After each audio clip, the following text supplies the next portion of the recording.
soir, c'est comment jeûner, comment se préparer au jeûne et comment jeûner. Le faire. Pourquoi le faire? Comment le faire? Ça, c'est prévu une autre conférence, mais on peut peut-être le faire aussi un petit peu. Donc pourquoi jeûner et comment jeûner, c'est ça? Voilà. Voilà, pourquoi jeûner. Ok, donc on peut articuler la conférence dans ce sens-là aussi, si vous le souhaitez.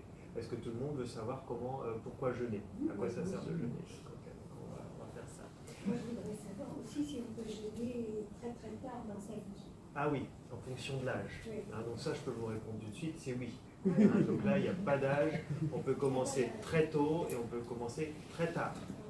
En fait, le seul obstacle du jeûne, c'est le psychisme. Tu l'as dit tout à l'heure, c'est la peur. La peur. Après, il y a quelques contre-indications. En général, les gens le savent. C'est quand ils ont du diabète de type 1 ou qu'ils sont trop maigres ou trop fatigués. Voilà. Et sinon, l'âge n'est pas une contre-indication. Au contraire, le jeûne est un moyen d'augmenter, d'améliorer sa fin de vie, tout à fait. Et le jeûne et le sport, c'est compatible? Non, pas du tout. Voilà, donc on va aller par étapes. On va d'abord répondre à pourquoi jeûner. Est-ce que vous, déjà, intuitivement, vous avez une idée de à quoi ça sert de jeûner? À quoi le jeûne va pouvoir être, entre guillemets, bon pour la santé? Ralentir le métabolisme. Voilà. Et quand on ralentit le métabolisme, comment? L'oxydation à l'intérieur du corps. Voilà. Quand on ralentit le métabolisme, qu'est-ce qui se passe? Donc moins d'oxydation, quoi d'autre? Reposer le corps? Voilà, le repos des organes. Ça, c'est un des critères. Je vais vous demander d'en trouver 3 autres. Donc, un des critères, c'est par le repos des organes, repos du métabolisme. Comme on se repose, on peut comprendre que par le repos, les organes se régénèrent. Donc, l'estomac, par exemple, va se régénérer. Quelqu'un qui a un ulcère d'estomac, avec le jeûne, comme l'estomac va arrêter de malaxer, ce qu'il fait en général tout le temps, va arrêter de produire de l'acide lactique. L'acide lactique, quand on mange, on produit 7 à 8 litres d'acide lactique à chaque repas. Là, vous n'allez plus en produire. Au bout d'un moment, pas tout de suite, mais au bout d'un moment dans le jeûne, vous allez arrêter d'en produire, vous allez arrêter de malaxer, et donc c'est plus facile pour l'estomac de se régénérer, tout le tube digestif de se régénérer et de se reconstruire. Et c'est pareil pour le cœur, c'est-à-dire le cœur, dans le jeûne, comme le sang devient beaucoup plus fluide, le cœur va avoir beaucoup moins besoin de pomper. Alors, ce n'est pas tout de suite dans le jeûne, ça c'est au bout de la 2e semaine. Le cœur a beaucoup moins besoin de pomper, et donc le cœur va lui aussi pouvoir se réparer. D'ailleurs, entre guillemets, le jeûne, ça fait partie d'une autre conférence, mais le jeûne, c'est la seule chose qui existe pour les maladies d'hypertension. Il n'y a rien vraiment qui soigne l'hypertension en dehors du jeûne. Quand les gens prennent des hypotenseurs pour baisser la tension, ils ne soignent pas leur hypertension, ils font juste baisser la tension. Alors que le jeûne, naturellement, va régénérer le foie, va régénérer les reins, et la tension, naturellement, se régule. Et c'est intéressant de savoir ça, parce que quand on a un problème d'hypertension, c'est le même terrain que les diabètes, et c'est le même terrain que le cancer. Donc quand on fait de la prévention sur l'hypertension avec le jeûne, on fait également de la prévention pour ces autres problèmes de santé. Donc vous avez trouvé la première raison pour jeûner, c'est le repos des organes. Première. Trouvez-moi une deuxième. C'est gérer ses habitudes alimentaires. Gérer ses habitudes alimentaires. Alors ça fait partie d'une autre raison qui ne se fait pas dans mes quatrièmes, mais c'est vrai que le jeûne, ça crée une rupture. Ça crée une rupture.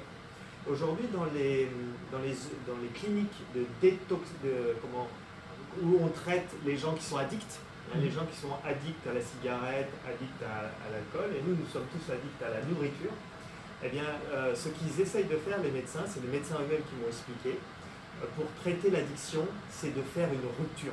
Et c'est très compliqué pour eux. Ils parlent des 3 R. Le premier R, c'est la rupture. Le deuxième R, c'est l'oxygénation. Et le 3e R, c'est... Résolution. Résolution. Voilà, résolution.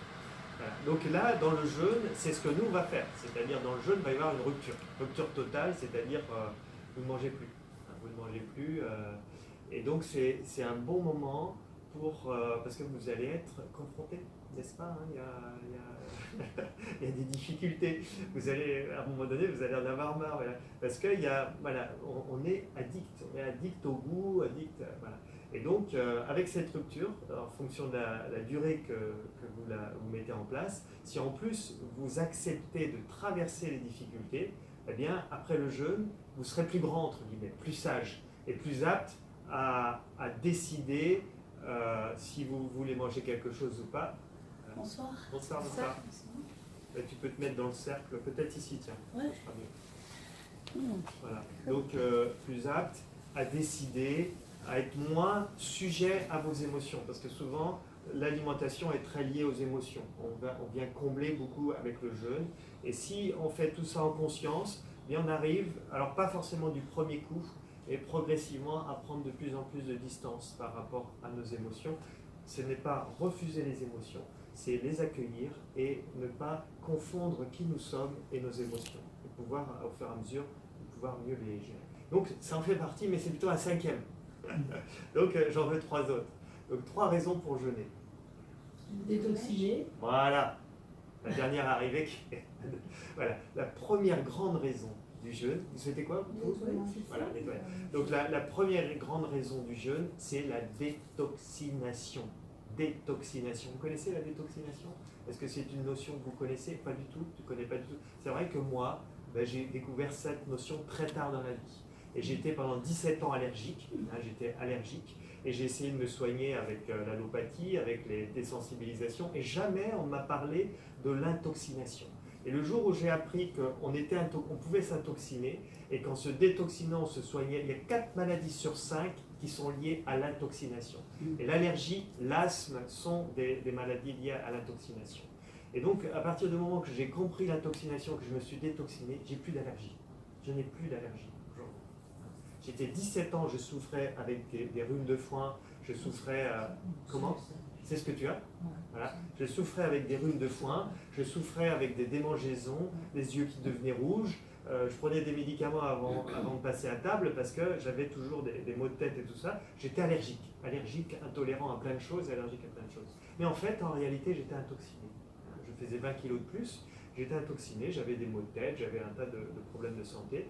Et en me détoxinant, j'ai plus d'allergie. C'est terminé. C'est génial. Mais jamais personne ne m'en avait parlé.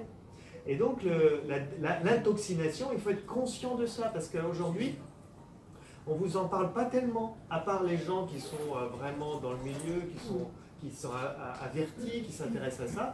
Mais jamais un médecin m'a dit, tu as de l'allergie, il faut soigner ton foie, tu es intoxiné. Voilà. Parce qu'ils n'ont pas cette formation-là. Et donc, le jeûne, c'est une méthode extrêmement rapide et efficace pour se détoxiner. Alors pour bien comprendre pourquoi le jeûne va détoxiner, il faut d'abord comprendre pourquoi on s'intoxine. Est-ce que vous avez une idée de qu'est-ce que ça veut dire intoxination? Pourquoi on s'intoxine? Est-ce que vous avez une idée de ça? Pas du tout? Est-ce que vous devinez? Je pense peut-être suivant les organes, comment ils gèrent les aliments. C'est lié aux organes. Est-ce que tu peux les citer? Bon, il y a le foie, il y a le pancréas et il y a la rate qui sont... Ouais.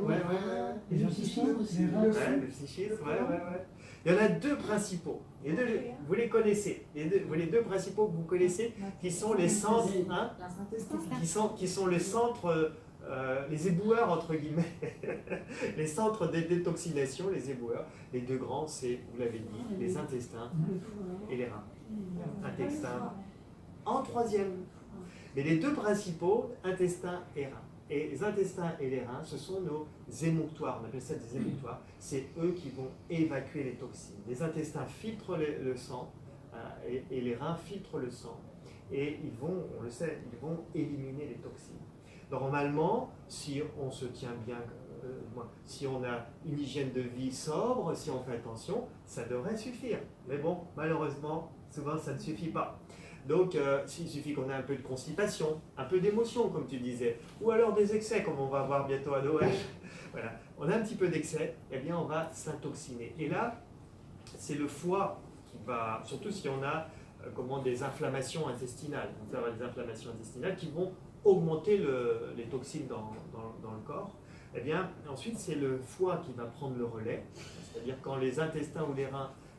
T'as froid, non? Non, tout d'un coup, une respiration intense. Ok. Quand le foie et les reins voilà, sont fatigués, quand les reins et les intestins sont fatigués, c'est le foie qui va prendre la relève. Et c'est le foie, lui, qui va nettoyer. Mais souvent, ça ne suffit pas. Alors, quand le foie ne suffit pas, c'est quoi?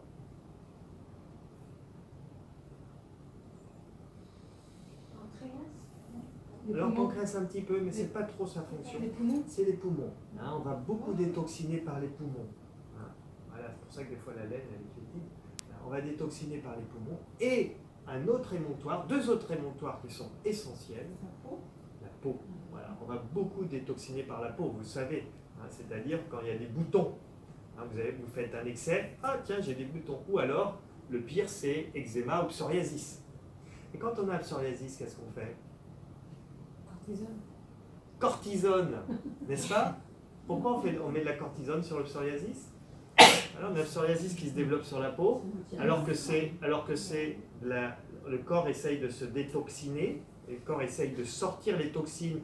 Les toxines n'ont pas pu sortir par les intestins, n'ont pas pu sortir par les reins, le foie n'a pas pu les traiter, c'est pas sorti par les poumons, hop, ah bon, on va l'envoyer par la peau.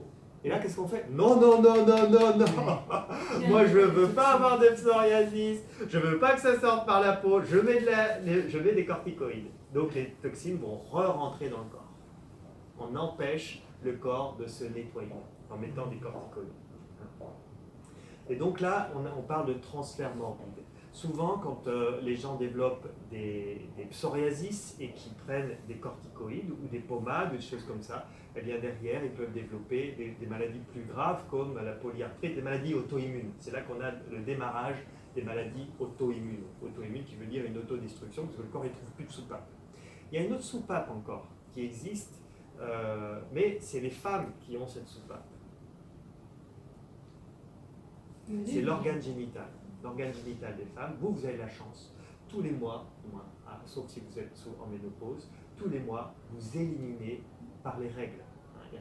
Et ça, c'est une indication. C'est-à-dire, si vous avez des règles abondantes, des règles douloureuses, c'est que vous êtes intoxiné. Naturellement, la femme ne doit pas avoir des règles abondantes. La femme ne doit pas avoir des règles douloureuses. C'est là que le jeûne est intéressant également. Parce qu'une femme qui a observé qu'il y a des règles douloureuses et des règles abondantes, va pouvoir jeûner un petit peu avant ces périodes, et du coup, ça va être beaucoup moins abondant. Et du coup, elle va avoir moins de carences en fer. C'est génial.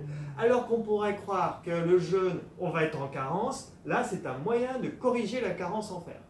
Parce qu'en plus, ce qui est génial, c'est que quand on jeûne, on a une augmentation du taux de fer dans le sang. Je ne sais pas d'où ça vient, mais c'est constaté. Ok, donc on a vu repos des organes, on a vu la détoxination, on a vu le côté plus la rupture.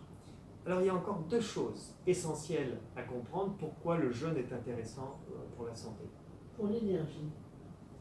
Parce que ça énergise. Oui, Moi ok. je pratique, donc je sais que ça Oui.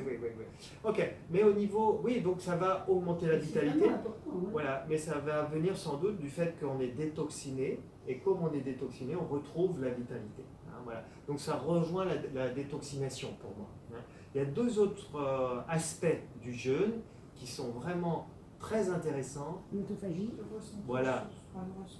Le recentrage, ça, c'est essentiel. Et ça fait partie presque voilà, l'élément. Mais avant ça, vous avez l'autolyse, l'autophagie. Vous connaissez ça? Vous avez entendu parler de l'autophagie, de l'autolyse, autophagie. Dans la nature, c'est naturel, l'autophagie, l'autolyse. Est-ce que vous avez vu des jacinthes, comment font les jacinthes? Au début, elles ont un bulbe, et puis le bulbe se rétrécit, et puis il y a des feuilles qui sortent, et puis il y a une fleur. Il y a autolyse, c'est-à-dire le bulbe a fondu, elle s'est autolysée et a donné des feuilles et des fleurs. Je ne sais pas si vous savez les têtards. Les têtards, comment ça se passe? Un tétard, c'est un peu, voilà, c'est un petit peu comment, voilà, c'est juste un fil au départ, et puis sa queue va être autolysée, et il y a des pattes qui sortent, c'est autolyse. Donc c'est naturel, dans la nature, on a plein d'autolyses comme ça.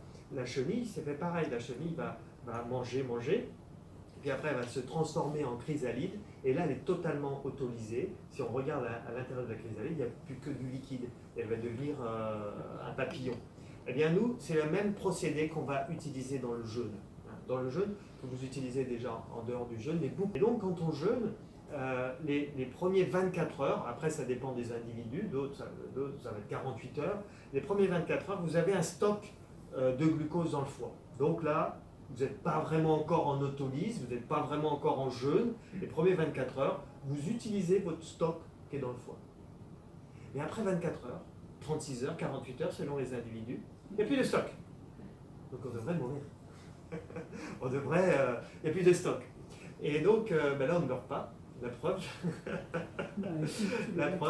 il y a l'autolyse. Donc qu'est-ce qui va se passer? C'est que le corps a un processus de survie.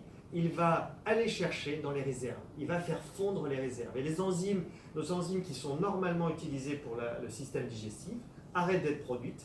Et c'est des nouvelles enzymes qui, elles, vont avoir pour objet d'aller chercher dans nos réserves pour fabriquer un substitut de glucose, parce que là on n'a plus de glucose, va fabriquer un substitut de glucose qui s'appelle les corps cétoniques.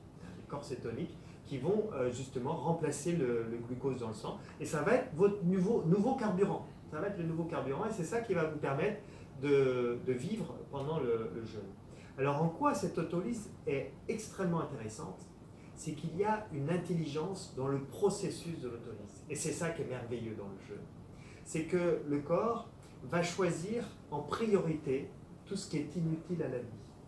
Il va choisir en priorité tout ce qui est inutile à la vie. Donc il va choisir les tissus malades, les tissus abîmés, les tissus sclérosés, les tumeurs, les kystes. Donc tout ça va être sélectionné en priorité pour s'en nourrir. Donc on va se nourrir de nos parties malades. De nos parties malades. C'est génial, non?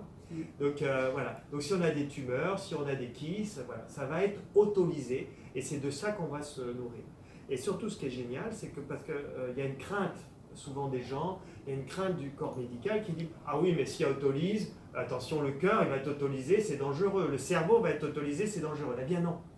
Même après 30 jours de jeûne, le cœur n'a pas bougé d'1 milligramme, le cerveau n'a pas bougé d'1 milligramme, les glandes endocrines n'ont pas bougé d'1 milligramme. C'est merveilleux, la nature, comment elle est faite.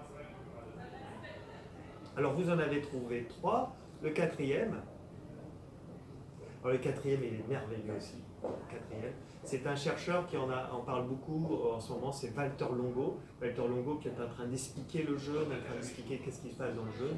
Qu'est-ce qu'il a découvert? Il a découvert qu'à partir du 3e jour de jeûne, eh bien on produit en masse des cellules souches. Vous savez ce que c'est que les cellules souches? Vous avez entendu parler des cellules souches? C'est des cellules embryons, c'est des cellules bébés, c'est des cellules avant qu'elles soient différenciées, avant que ça devienne cellules du foie, cellules de l'os, cellules du cœur, voilà. C'est des cellules souches, des cellules, voilà. Hein.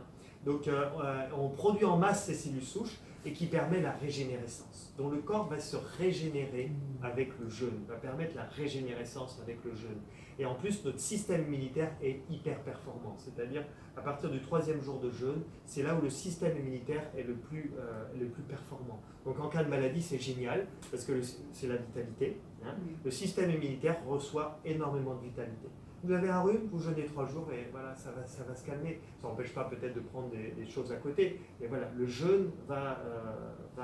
Déjà, les médecins le savaient, puisque les médecins avant-guerre, quand ils n'avaient pas la panoplie d'allopathie qu'on a aujourd'hui, une personne malade, il disait 3 jours au lit à la diète. En Angleterre, c'est ce qu'on fait. Hein, toi, tu es anglaise. Eh bien, moi, j'étais en Angleterre 10 ans, c'est ce que faisaient les médecins. Vous êtes malade, 3 jours au lit à la diète. Voilà, hein. Et donc, c'est vrai, c'est ce qui se passe. En fait, au bout du 3e jour, notre système immunitaire a reçu toute la vitalité et il y a auto-guérison. Voilà. Ça, c'est les 4 raisons pourquoi je vais. Voilà. Ah bah je continue alors. Mais idéalement, quand on n'a jamais fait de jeûne, idéalement, quand on veut en faire un, combien de temps ça va durer? Voilà. Donc ça c'est la durée du jeûne, la question sur la durée du jeûne. Alors avant si tu peux garder ta question, j'aimerais maintenant aborder comment jeûner, puisque c'est le sujet principal de cette conférence, hein, comment jeûner. D'après vous, intuitivement, parce qu'en fait dans le jeûne c'est beaucoup d'intuition, en fait c'est se reconnecter aux sources, c'est se reconnecter à son intuition. D'après vous, Si vous avez décidé de jeûner pour une raison de santé, choses comme ça, maintenant vous savez que le jeûne va être efficace parce que ça détoxine. Voilà. Comment vous faites? Est-ce que vous jeûnez du jour au lendemain ou est-ce que vous vous dites non, le jeûne, j'ai entendu Eric Dandon, il m'a dit que le jeûne c'est comme un marathon. Un marathon, on ne se met pas à se lancer du jour au lendemain, c'est bien de se préparer au jeûne. Qu'est-ce que vous allez faire pour vous préparer? Disons un mois avant le jeûne, donnez-moi 3 choses pour bien se préparer au jeûne. Moins manger. Exactement, c'est-à-dire on va commencer à moins manger. Et qu'est-ce qui va se passer si on mange moins? On va commencer à détoxiner. Voilà. Parce que, en fait, les toxines du corps, c'est comme, voilà, il y a un certain taux de toxines, et si on commence à moins manger, eh bien, on va commencer à détoxiner. Et beaucoup de jeûneurs que je vois venir au séminaire, lorsqu'ils appliquent bien ce principe, soit de moins manger, soit de passer un repas par jour, soit de jeûner un jour sur 3, selon les personnes, eh bien, ils arrivent au jeûne, ils ont déjà minci de 5-6 kilos, et le jeûne, c'est beaucoup plus facile. C'est-à-dire, il n'y a pas de maux de tête, il n'y a pas d'inconfort, c'est beaucoup plus facile. Parce que au lieu d'avoir beaucoup de toxines qui sortent d'un seul coup, et là c'est compliqué, c'est comme si on veut se lancer dans un marathon d'un seul coup, c'est plus fatigant. Là on a déjà un peu d'entraînement, donc voilà, c'est beaucoup plus facile. Donc moins manger. Est-ce qu'il y a autre chose? Donc tu as trouvé une chose, mais il y a encore 3 choses essentielles à comprendre. Boire beaucoup. Boire beaucoup, je ne suis pas d'accord, je suis désolé. Désolé. Boire beaucoup, la notion de boire, c'est vrai qu'on dit que l'eau entraîne les toxines, mais boire beaucoup, c'est en fait, ce qu'il faut comprendre, c'est que quand on boit, ça ne se vide pas comme ça passe par le système sanguin, par les reins, et plus on boit, plus on met un peu de pression dans le système. Donc c'est pas forcément boire plus. L'eau, les urines vont devenir plus claires, oui, mais on va pas forcément plus éliminer en buvant plus. C'est vrai qu'on dit boire éliminer, d'où l'expression. Mais il y a autre chose. Mieux manger. S'oxygéner, ça pourrait être intéressant, mais j'aimerais entendre autre chose. Mieux manger, supprimer peu à peu certains éléments, C'est ce qu'elle a dit. certains aliments. Voilà. Le sucre, Donc, par exemple. voilà. Donc, dans tout ça, il y a quelque chose que j'aimerais vous pointer, c'est enlever les grignotages. Enlever le grignotage. C'est quoi grignoter? Manger entre les repas. C'est manger quand la digestion n'est pas terminée. Oui, Et le grignotage fatigue énormément l'organisme, et le grignotage est responsable de beaucoup d'intoxication, voire de cancer, voire de maladies cardiovasculaires. Voilà. Donc si on est conscient de ça, on dit ok, dans un mois je jeûne, eh bien j'essaye d'organiser mes repas et déjà j'enlève le grignotage. Le grignotage n'est pas manger, grignoter quelques cacahuètes en début de repas, c'est pas ça le grignotage. Le grignotage c'est vraiment, je donne un exemple, on a des enfants à la maison, ils rentrent de l'école, ils ont tous faim, on mange des farineuses, c'est-à-dire un croissant, et on mange avec eux, et puis on remange 2 heures après. On est en pleine digestion. Après, l'enfant, il a une otite, il a une bronchite. Voilà. Le grignotage, c'est source de maladie, c'est source d'intoxication. Donc, une des choses que j'encourage mes jeûneurs avant de jeûner, un mois avant, c'est de penser à ça. Comment je fais pour enlever mon grignotage? Parce que souvent, en plus, il y a un lien émotionnel avec le grignotage. On veut calmer des angoisses, on veut calmer... Voilà. Donc, si on peut prendre conscience, commencer le travail, enlever le grignotage. Il y en a 2 autres qui sont très ancrés dans notre société. Très ancrés dans la société. L'alcool. Qu'est-ce que vous faites quand vous êtes invité chez les amis? Boire un coup. Déjà, on peut grignoter, mais on va boire un coup. Voilà, l'alcool. Donc, on va réfléchir comment on peut diminuer ou enlever l'alcool pendant ce mois. Parce que l'alcool intoxine. L'alcool intoxine énormément. Si vous voulez, le vin, l'alcool, le foie n'arrive pas à métaboliser l'alcool. Ça fatigue l'organisme et ça intoxine. Donc on diminue et si on peut, on enlève. Donc comme ça, on aura moins de toxines au jeûne. Et l'autre chose, Café. ouais, on peut enlever le café, ouais. Peut-être vous n'en faites pas partie, hein, mais c'est la cigarette. Les 3 choses essentielles à enlever avant le jeûne, c'est la cigarette. Si on peut, parce que des fois on est très dépendant, et si on n'y arrive pas, c'est de commencer à réfléchir, est-ce que je veux continuer à fumer toute ma vie, est-ce que je veux sortir de la cigarette, voilà. Et si on n'y arrive pas avant le jeûne, c'est de prendre l'intention de profiter du jeûne pour en sortir. Hein, il y aura l'hypnose qui va aider, mais le jeûne va aider, parce que ça va faire une rupture, Et souvent, la cigarette, c'est en lien avec l'alimentation.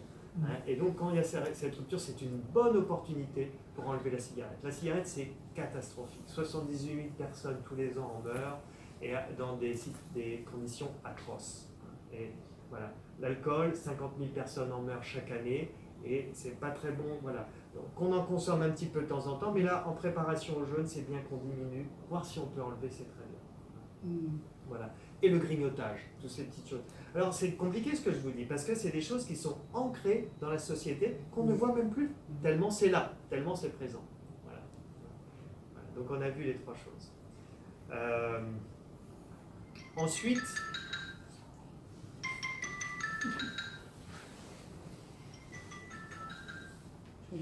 ah oui, ok.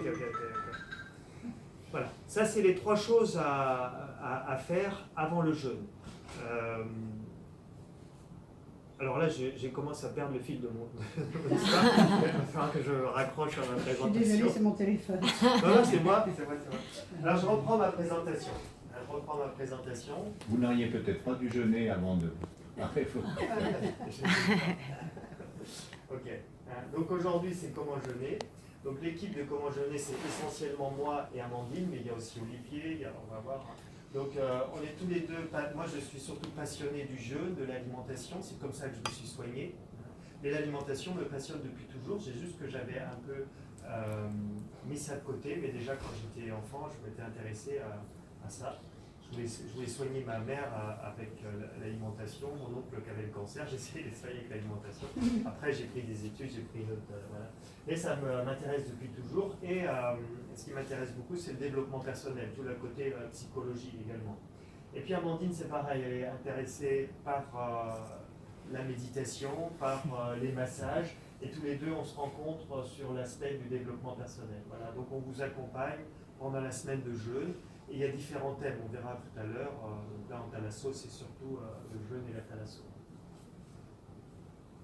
Ça, c'est d'autres personnes qui interviennent dans les jeûnes. Donc, Olivier, lui, c'est un partenaire qui développe les jeûnes dans le sud-est de la France. C'est un naturopathe.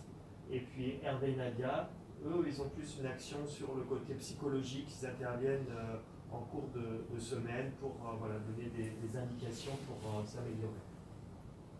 Voilà. Alors, on a vu, vous avez trouvé les trois choses à enlever pour la préparation au jeûne. Voilà. Et puis, on a déjà parlé des 3 R, donc on a déjà parlé de tout ça. Et, excuse-moi, une question, mais les 3 R, il y avait 2 R et un O. Alors, j'ai cherché même en anglais et tout, mais alors, pourquoi ils s'appellent les 3 R? La rupture, la respiration, Résolution. et la résolution. Tu avais dit oxygénation. Ah, merci. Respiration, C'est pour ça. oxygénation, ouais. D'accord. Respiration Ouais, j'avais et pensé. la résolution. D'accord. C'est Non, c'est l'oxygénation. Et c'est ce qu'ils utilisent en système hospitalier, je ne savais pas. D'accord. Et c'est un médecin qui m'a dit ça, qui est venu jeûner avec moi, il m'a dit, ben voilà, en fait, tu l'utilises sans t'en rendre compte. Voilà. Alors, voilà. Maintenant, on a vu un certain nombre de choses. On a vu que pour bien jeûner, c'est de commencer à moins manger, commencer à se détoxiner. Il y a autre chose, il y a une autre notion que j'aimerais que vous découvrez ce soir pour commencer à être en meilleure santé, hein, justement par rapport à l'allergie, et commencer à se préparer au jeûne. C'est le sujet de la digestion. Si vous travaillez sur votre digestion, si vous digérez bien, eh bien vous allez vous détoxiner. Parce qu'en fait, on s'intoxine par une mauvaise digestion. Quand on digère mal des aliments, les aliments nous intoxinent, nous empoisonnent. Si on digère bien des aliments, les aliments vont nous nourrir. Alors, d'après vous, comment on fait pour bien digérer? Pas facile. Il ne faut pas manger trop tard le soir. Pas manger trop tard le soir, voilà. Parce qu'il faut 3 heures. Manger frugalement, voilà, manger frugalement. Oui. J'aimerais bien que vous Mastiquer. trouviez autre chose. Mâcher les Bien mâcher, oui. Ah ben, Voilà. toi, t'es naturopathe ou quoi? Elle sait tout d'avance. C'est même manger en pleine Prendre conscience. du temps. Voilà, c'est surtout la mastication. La mastication. La mastication. Aujourd'hui, on ne sait plus mastiquer. Aujourd'hui, on dit vouloir prendre du plaisir à manger. On dit ça, non? On dit que c'est... Mais est-ce qu'on prend vraiment du plaisir? Parce qu'on gobe. On est devenus des gobeurs, comme des oisillons. Vous savez, les oisillons dans la nique, hein, ils ont comme ça. On gobe les aliments. Ils sont pré-mâchés, ils sont préparés et on les gobe. Hein. On est devenus des gobeurs. On a perdu l'habitude de la mastication. Il faut se redonner, en fait, il faut se reformater pour reprendre l'habitude de la mastication. Et à partir du moment que vous apprenez la mastication, que vous mastiquez, que vous faites l'effort de mastication, parce que ça demande un effort en fait. Parce que, en fait, tout ce qui n'est pas une habitude devient un effort. Vous voulez que je vous montre un exemple? Comment vous mettez les doigts aujourd'hui? Vous mettez comme ça? Comment vous sentez là? Vous êtes confortable? C'est confortable, ouais? Mettez-les comme ça. Comment vous sentez? Moins bien. Eh bien, la mastication, ça va être pareil. Vous allez vous sentir moins bien. Parce qu'en fait, c'est un effort. C'est pas naturel. C'est plus naturel. Hein?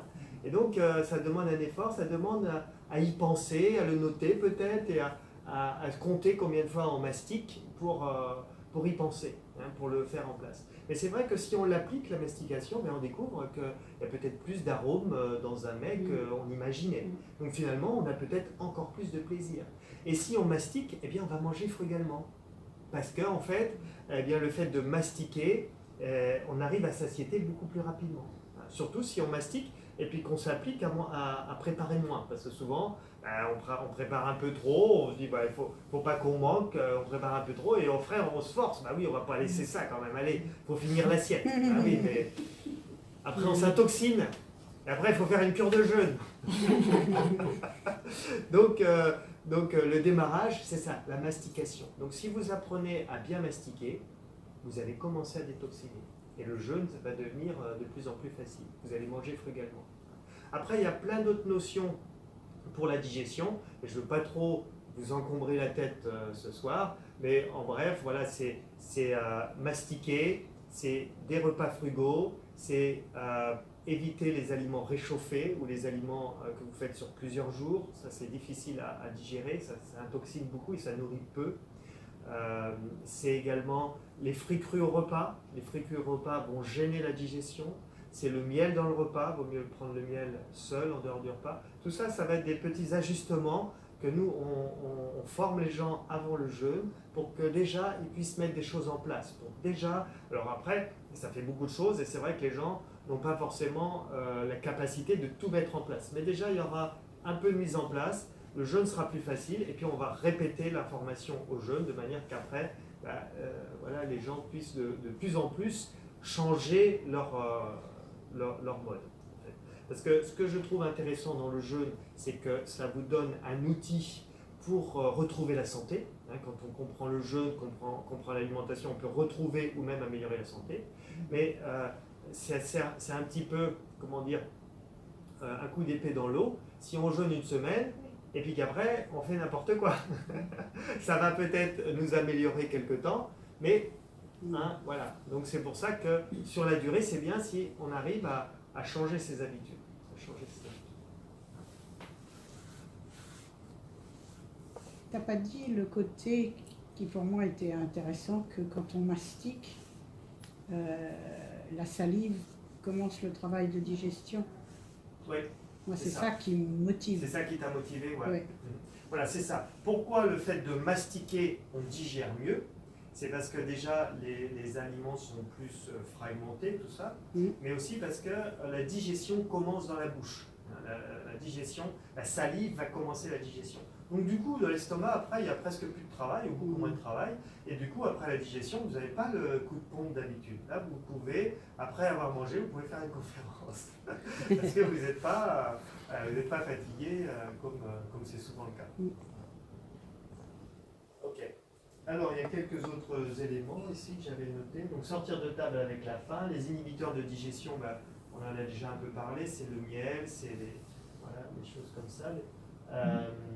Mettre des associations alimentaires digestes, c'est surtout enlever les fruits du repas. Savoir... Complètement. Hein? Complètement. Complètement. Ouais. Même avant. Oui, même avant. Les séparer. Oui, les enlever complètement. Ouais. C'est-à-dire qu'ils vont prendre une petite pause après, quand la digestion est terminée. Oui, alors à et quelle heure? recommencer. Alors Mais à combien de temps? 2 heures après? Non, 3 heures. Comptez entre 3 heures et 5-6 heures. Ouais. Il Selon faut les plus manger à individus. midi, il faut manger à 11 heures de façon à pouvoir. Alors comment on fait? Vous Comment mangez on que fait des fruits? Bonne question. Une alternative, bon, ben, je mange que des fruits. Comme ça, Tout le temps. je mets des toxines. Voilà. Une autre alternative, trouve-moi à quel moment je mets mon fruit. C'est pour qu'on en début de repas. On peut pas Alors, la regarder solution d'un un début de repas, ou je sais plus quoi. Ça peut fonctionner si tu le fais 1h30 avant le repas. Mais si 1h30 avant le repas, si tu manges à 1h par exemple, peut-être oui, à 11h30 c'est faisable. Si tu as mangé ton petit déjeuner tôt. Ou si tu n'as pas pris le petit déjeuner, c'est encore mieux. Voilà, tu pourras prendre 1h30 avant le repas. Mais le plus facile, en général, c'est au goûter. Le plus facile, le moment le plus facile pour prendre le fruit, c'est au goûter. C'est dans la petite fringale au goûter et on prend un fruit cru. Et donc là, il va être vite digéré et il sera digéré pour le repas du soir. Plus de fruits Mais de toute la journée. Hein? Et plus de fruits de toute la journée à part. C'est pas grave. En fait, cette notion qu'il faut 5 fruits et légumes, elle est assez erronée. C'est surtout des légumes qu'il vous faut à chaque repas et surtout des légumes crus pour avoir les vitamines. On peut tout à fait se passer de fruits. Nos ancêtres n'avaient pas tant de fruits que ça, surtout dans les périodes d'hiver. Mais si vous aimez les fruits, eh bien c'est bien de les prendre au goûter. Après, selon les individus, vous pouvez faire aussi des petits déjeuners aux fruits. Mais les petits déjeuners aux fruits ne vont pas être adaptés pour tout le monde. C'est-à-dire ça va être adapté les gens qui ont tendance à être un peu en embonpoint, les gens qui sont plutôt chauds, de prendre un petit déjeuner de fruits, ça va aller. Pour toi, je ne le ferai pas. Je le ferai pas. Pour les gens qui comburent beaucoup, qui sont plutôt frileux, eh bien, les petits déjeuners aux fruits, ça va les rendre plus frileux et ça va les fatiguer. Donc voilà, c'est mieux de prendre le fruit à 17h30, parce qu'à 17h30, je ne sais pas si vous êtes au courant, mais c'est l'heure de la journée où l'homme bat les records du monde. C'est-à-dire dans les sports, c'est à ces heures-là que l'homme, le physique de l'homme est le plus fort. Et c'est là où l'acidité du fruit va le moins gêner. Donc les gens, même qui ne supportent pas trop l'acidité, ça ne va pas trop les gêner à 17h30. Mais le matin au petit déjeuner, un fruit acide, ça peut les fatiguer. Mais si c'est quelqu'un un peu en embonpoint qui souffre d'excès de chaleur, ça va le refroidir, ça va lui faire du bien. Un fruit au petit déjeuner. Voilà. Et je vois que le deuxième, là, Par contre, les fruits cuits, vous pouvez mettre du fruit cuit dans le repas. Vous pouvez mettre du fruit cuit dans le repas. Oui, j'utilisais les légumes crus, parce que pourquoi on prend des légumes? Qu'est-ce qui est intéressant dans les légumes? c'est minéraux.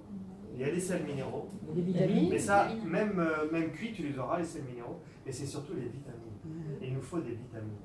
Et quand on mange tout cuit, là, on n'a plus de vitamines. Donc c'est pour ça qu'il faut systématiquement, au moins 2 fois par jour, amener des vitamines. Sinon, vous allez être en carence de vitamines. Mais sauf si, par exemple, parce que moi, j'ai découvert ça il n'y a pas longtemps, les cuits vapeur, si on fait cuire des légumes vapeur, ils conservent les vitamines. Non, Même malheureusement. al dente, Non, presque cru. non. Parce que moi, je vois la différence depuis que j'ai C'est mis le moins cuit pire. vapeur. Mais c'est moins Le goût des aliments, il est. Ah, le goût, il est excellent. Ah bah, Le ça n'a goût- rien à voir quand Le je goût, faisais il est des excellent. poires aux vinaigrettes ou même des asperges. Le goût, il est excellent. Mais malheureusement, la vitamine est extrêmement fragile. Déjà même, il faudrait des choses les plus fraîches possibles. Oui. La vitamine s'altère très rapidement. Et la moindre petite chaleur, tac, elle est très altérée. Donc, tu peux faire des légumes cuits, mais fais toujours un peu de légumes crus. Mais il n'en faut pas beaucoup. Mais il vous en faut. Il faut des légumes crus pour avoir justement les flavonoïdes et pour avoir les vitamines. Et on en a besoin. La vitamine C, par exemple, c'est comme ça qu'on va l'apporter dans la salade verte. Voilà, vous allez apporter ça. Et c'est la vitamine C qui va vous permettre la fixation du fer qu'il y aura dans la viande. C'est la combinaison des deux. Donc il nous faut absolument, dans notre alimentation, combiner les choses comme ça. Après, j'avais mis la notion de cru et de cuit, surtout pour la digestion, parce qu'en fait, des fois, on peut aller trop dans le tout cru. Le tout cru est indigeste. Donc il faut avoir un peu de cuit, normalement beaucoup de cuit, et un peu de cru, pour avoir une meilleure digestion. Et après, bien mastiquer l'ensemble. Qu'est-ce que vous appelez un peu? Alors après, c'est un peu selon les individus, mais si on prend de manière générale, essayez d'avoir 25%. c'est-à-dire 25% de son, voilà, une salade verte, des carottes râpées, voilà, ça représente. Ça, le quotidien, c'est bon. Oui, à chaque repas, Chaque repas. midi et soir. Ouais. C'est marrant parce que j'ai vécu longtemps en Allemagne et puis c'est systématique. Hein. Même dans les restaurants, il y a toujours une salade accompagnée. Ouais. Mais de toute façon, l'alimentation traditionnelle, là, c'est pas par hasard. Et c'est pas un surplus, hein, ça fait partie du repas. Pas de repas, ouais. Et pour bien digérer, il faut boire peu durant le repas. Ah, très bonne question. Est-ce qu'il faut boire pendant le repas ou est-ce qu'il ne faut pas boire pendant le repas? Parce que beaucoup de gens pensent justement qu'il ne faut pas boire dans le repas. Donc est-ce qu'il faut boire ou est-ce qu'il ne faut pas boire? Gazeux Voilà. ou pas gazeux? Gazeux ou pas gazeux? Ça, c'est pas trop grave. Mais Chantant cette ou sans notion chanter? de boire ou pas boire, parce que là aussi, il y a des confusions. Hein, c'est-à-dire, il y a des gens qui ont adopté de ne pas boire du tout pendant le repas. Alors, d'où ça vient cette idée de ne pas boire du tout? Parce que c'est vrai que si on prend beaucoup de liquide, si on prend une soupe, si on prend un jus de légumes, si on boit, voilà, si on prend beaucoup de liquide, ça dilue les sucs gastriques, ça gonfle dans l'estomac et ça va gêner la digestion. Mais ne pas boire du tout n'est pas non plus la solution, parce que dans la nature, si on observe les animaux, eux, ils boivent en mangeant. Hein. Et boire, c'est boire un petit peu, comme vous dites. Boire un petit peu, s'il n'y a pas eu de soupe avant, s'il n'y a pas eu trop de liquide avant, boire un petit peu, ça permet de gonfler les aliments, gonfler ce que vous avez pris, et ça fait une plus grosse surface d'attaque pour les enzymes digestives. Donc c'est bon de boire un petit peu en mangeant. Alors après, de l'eau gazeuse, c'est comme vous voulez. Mais le sujet de l'eau, c'est un long sujet, c'est 2 heures de... C'est une autre conférence. Ok. Et la chose dont tu n'as pas parlé mais qui est là, et Ouais. moi ça c'est un problème que j'ai, c'est sortir de table avec la faim. Voilà. Moi j'ai toujours mangé jusqu'à ce que... D'accord, c'est une question d'habitude. C'est Ouais. l'habitude. Voilà. C'est ça, Ok. c'est qu'on est habitué comme ça. On est habitué comme ça parce que nos ancêtres ont souffert de la faim. Nos ancêtres ont souffert. C'est pour ça que le jeûne a du mal. Le jeûne a beaucoup de mal parce que nos ancêtres, eux, ils en ont souffert. Eux, ils en sont morts. Hein. Et donc, on a la mémoire en nous. On a la mémoire en nous de ça. Donc maintenant, dire on va exprès arrêter de manger, pour certains, vous êtes des fous. Ouais. Vous êtes des fous. Voilà. Donc, manger frugalement, ça fait partie de ça. C'est-à-dire, ça fait partie qu'on veut se sentir le ventre gonflé, se sentir bien. Mais finalement, c'est pas bon pour la santé. Ben non. Aujourd'hui, on le sait, c'est testé en laboratoire quand on fait des essais sur les singes. Donc, on met des singes, on les suralimente.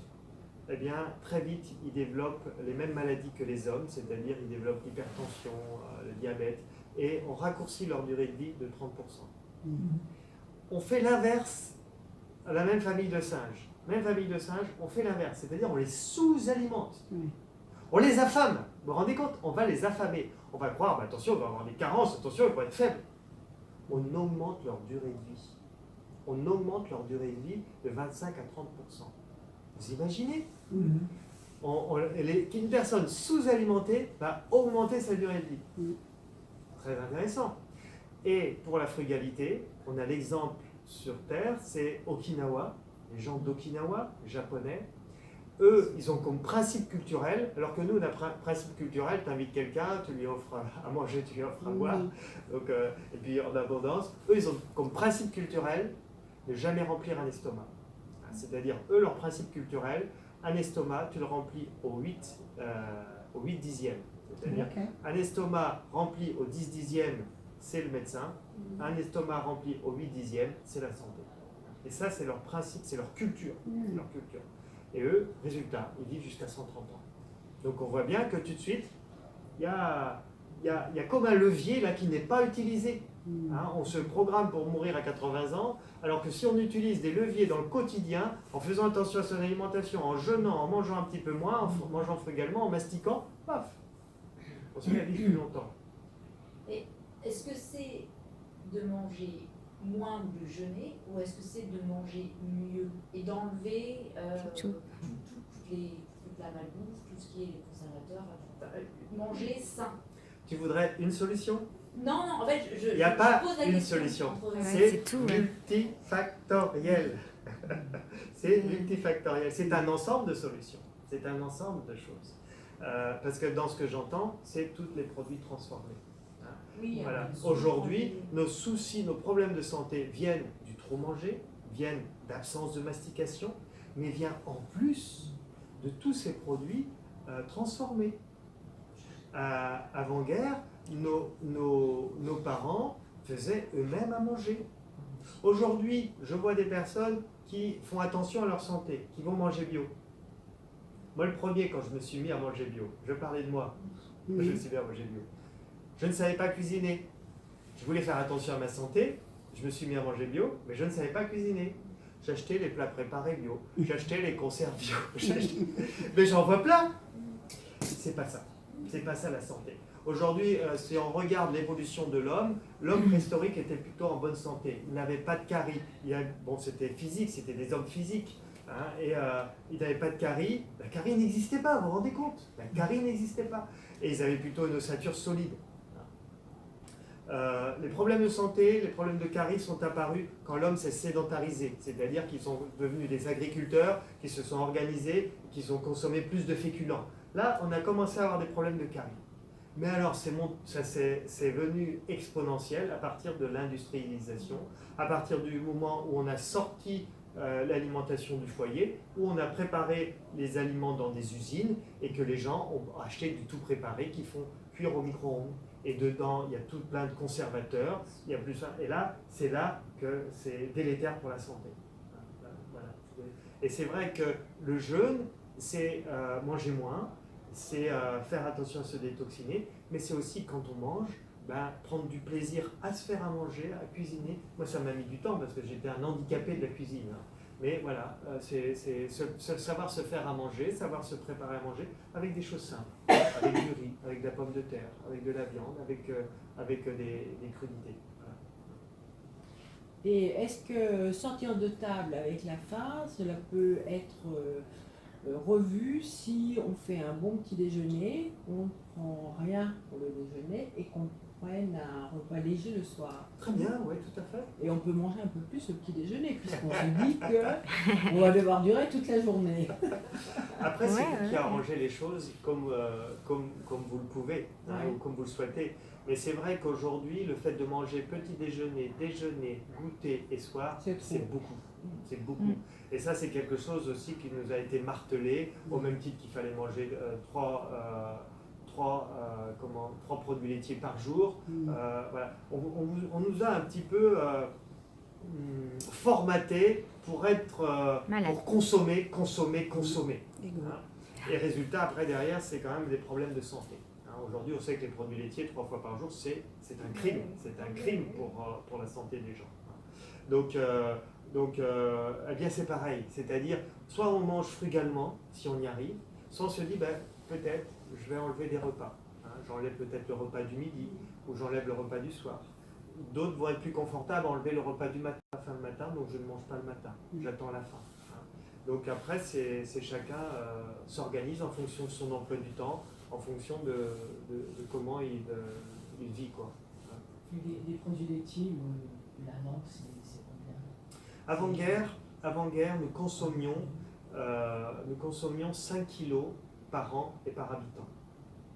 Aujourd'hui, avec toute la propagande, on est arrivé à 30 kilos. C'est-à-dire on consomme aujourd'hui 6 fois plus. Et ça a des conséquences sur la santé. C'est trop, c'est beaucoup trop. Donc il y a trop de produits laitiers qui vont faire que la personne s'intoxine. Le deuxième problème du produit laitier, c'est qu'avant-guerre, nous avions des vaches qui produisaient 6 litres par jour de lait. C'était des vaches qui avaient une fonction d'apporter du lait, mais aussi de la viande. Et c'était des vaches qui avaient 6 mois de gestation, c'est-à-dire 6 mois de repos. Aujourd'hui, ce sont des usines à lait, où on va produire par vache entre 20 et 80 litres par vache. Tu te rends compte la différence? Et ce sont des vaches qui vont produire à longueur d'année, c'est-à-dire elles vont très peu avoir de temps de gestation, très peu de temps de repos. Eh bien, ces vaches-là vont faire du lait avec plein d'IGF-1. Et l'IGF-1 est délétère pour la santé humaine. Hein. C'est source de cancer, de diabète. Voilà, hein. Donc il y a ça. Et le fait de trop consommer de produits laitiers, le lait, c'est combiné avec nos problèmes d'intoxication aux métaux lourds. Le lait, on va le digérer de moins en moins bien, et ce qui fait qu'un aliment bien digéré nous nourrit, mais un aliment mal digéré nous empoisonne. Et de plus en plus de personnes s'empoisonnent avec les produits laitiers, et la conséquence derrière, c'est les polyarthrites, c'est les prostates, c'est les cataractes, c'est les tendinites, parce que la caséine du lait n'est pas bien digérée. Nos ancêtres, ils en consommaient peu, et en plus, c'était un lait de qualité, c'était des ingrédients de qualité. Ils le digéraient bien, donc ça allait. Mais aujourd'hui, le fait d'en consommer en grosse quantité, vous avez vu les étalages qu'il y a dans les supermarchés, hein, et puis comme il y a eu les lobbies qui ont vraiment travaillé avec les médecins maintenant, les médecins, les nutritionnistes sont convaincus qu'il faut du calcium pour les os, alors qu'aujourd'hui on sait que c'est faux, tout ça c'est faux, ça a été fabriqué. Voilà, il y a des études qui sont faites en dehors du lobby laitier, et on s'aperçoit que non, il n'y a pas besoin d'autant de produits laitiers pour la santé humaine, quoi, hein. Peut-être un peu pour le plaisir, mais pas pour question de santé. Donc ça a été une manipulation qui avait peut-être à l'origine un bon fond, parce que à la sortie de la guerre, on manquait, donc il y avait peut-être quelque chose de bon, mais qui a été dénaturé sur la durée, qui est devenu vraiment un business. Et, donc tous les produits laitiers, tous les fromages. Alors non, c'est pas ce que je dis. C'est pas ce que je dis. C'est-à-dire le plus possible, essayer une fois par jour, c'est trop. Ah bah bien oui. sûr. Le plus possible, et surtout si tu as des allergies. Allergies, j'arrêterai totalement. Mais si vous pouvez sélectionner vos produits laitiers, c'est-à-dire aller chercher non pas le tout venant, parce que dans le tout venant, vous allez avoir toutes ces vaches qui produisent avec un excès d'IGF-1. Aller à des producteurs qui ont des vaches plutôt rouges, hein, voilà, des producteurs qui cherchent la qualité, parce qu'il y en a encore, hein, qui cherchent la qualité, et puis il y en aura de plus en plus, je pense, donc de préférence bio, voilà, ou alors du caprin, voilà, mais après c'est dans l'excès. Hein. Si vous avez une bonne santé, et si vous faites déjà attention à votre santé, si vous n'avez pas d'arthrose qui se développe, si vous n'avez pas de douleur, pas de fatigue, bah, vous pouvez consommer un peu de produits laitiers. Votre corps va pouvoir les gérer. Mais un si peu, vous c'est avez, quoi Un peu, c'est... Ben ouais, c'est ça, c'est une fois par semaine, quoi. Ouais, Deux voilà. fois par semaine. Et puis il faut que ça soit votre rapport protéique. Si vous n'avez pas un problème de santé comme l'eczéma, comme des douleurs et tout ça, eh bien, temporairement, il faudrait enlever les produits laitiers. Pour vous, si vous avez un problème d'allergie, j'enlèverai. Le fait d'enlever les produits laitiers, ça se trouve, tout de suite, vous allez avoir une soupape. Voilà. Vous allez pouvoir mieux respirer et d'un seul coup, vous allez avoir moins de problèmes d'allergie. Moi, je suis un terrain allergique, je ne prends plus de produits laitiers. Mais je ne dis pas à tout le monde forcément de plus prendre de produits laitiers. Mais si on a un terrain de cancer, un terrain d'allergie, un terrain d'asthme, on enlève. On enlève et on trouvera du plaisir ailleurs. Il y a du plaisir dans des oléagineux, il y a plein de choses différentes. C'est parce qu'on a été là aussi formaté. On peut faire aussi pour améliorer sa digestion, c'est éviter de prendre trop de féculents différents au même repas, et surtout des féculents mal cuits, par exemple des pains mal cuits ou les mueslis au petit déjeuner qui ne sont pas souvent bien cuits, il y a trop de mélange et ça c'est assez indigeste, les mueslis au petit déjeuner. Le café, ça va un peu gêner la digestion et les produits laitiers, on a parlé de tout ça. Donc avant le jeûne, on peut commencer à scanner tout ça. Alors c'est vrai que c'est compliqué, hein, comme j'ai dit. Qu'est-ce qu'il me demande là? C'est compliqué. Donc vous faites à votre rythme. Hein. Donc les trois plus grands, c'est ce que j'ai dit, la cigarette, l'alcool et le grignotage. Puis après, si on veut affiner, produits laitiers, manger frugalement. Vous faites par étapes. Qu'est-ce qui, dans le café, gêne la digestion? La caféine? Alors, c'est pas que ça va gêner la digestion, ça gêne le foie. Et j'ai observé que tous les grands buveurs de café, en début de jeûne, ils ont très mal à la tête. Donc s'ils diminuent le café, ils vont avoir beaucoup moins de mal à la tête en début de jeûne. C'est les maux de tête. Mais ça dure pas longtemps. ça, c'est un sevrage de la caféine. Ouais, c'est ça. Oui. Oui, parce que moi je l'ai ressenti même sans jeûner, juste d'arrêter le café. Ouais, mal de tête. Ouais. Donc le fait de ralentir tout doucement, hein, d'en prendre de moins en moins, eh bien, il va moins y avoir la douleur, le maux de tête. Et sinon, le café, dans l'ensemble, c'est pas si mauvais que ça. Parce que j'adore le café. Une fois par semaine. J'en vois pas des tonnes. Okay. Si tu ne souffres pas d'hypertension, parce que le café va entraîner l'hypertension. Mm. Voilà, il faut juste savoir qu'il va y avoir une incidence sur le foie. C'est moins grave que l'alcool, par exemple, mais il peut y avoir une incidence sur le foie. Donc, de temps en temps, Après, ça peut être aussi le cœur Après qui le se met en repas, inflammation. c'est le moins pire. Comment? Après le repas, c'est le moins pire. Oui, dans C'est le beaucoup repas, plus pire. Ouais. Ah ouais. Que si tu le prends tout seul, tu sais. Oui, oui, bien sûr. Ouais. Ouais. Voilà. On a déjà parlé un peu de tout ça, mais là, je vais vous demander, citez-moi 3 choses dans une alimentation saine. C'est quoi pour vous une alimentation saine? Équilibré. Voilà, manger équilibré, ouais. Une graisse. Ok. Bio. Avec des produits frais. Produits frais, voilà. Pas cuisiner au beurre parce que c'est pas bon. Ouais, Tous les fruits secs. Ouais, les fruits secs, c'est très bon, ouais. Les amandes. Donc c'est une alimentation bio, peut-être là j'ouvre une porte. Oui, des Voilà. produits Non, c'est- encore. C'est la mode. Oui, c'est la même. Tant Est-ce mieux. qu'il y a Hein. des choses qu'il faudrait enlever ou que vous savez qui ne sont pas très bonnes pour la santé en dehors de ce qu'on a déjà parlé? Mhm. Sucre, Bah, Le sucre. transformés, les charcuteries aussi. Voilà, les charcuteries peuvent être un peu gênantes. Pourquoi les charcuteries peuvent être gênantes? C'est Parce pas qu'elles sont- facile. Non, c'est pas la graisse, c'est parce qu'elles C'est sont du pleines de nitrate. nitrate. Vous voyez, comme quoi on est formaté. Eh ouais. Oui, le sel peut-être un peu. On est formaté. Charcuterie égale gras, et le gras c'est pas bon, n'est-ce pas? Bon, le gras. Pendant 50 ans, on nous a dit le gras c'est mauvais, ça donne du cholestérol, c'est ça, hein? Le gras c'est mauvais, ça donne du cholestérol. Le cholestérol. Et ça fait grossir. Et ça fait manger grossir. Non, oui, on a le droit de manger. maigre. Voilà, voilà. Pendant 50 ans, on nous a dit ça.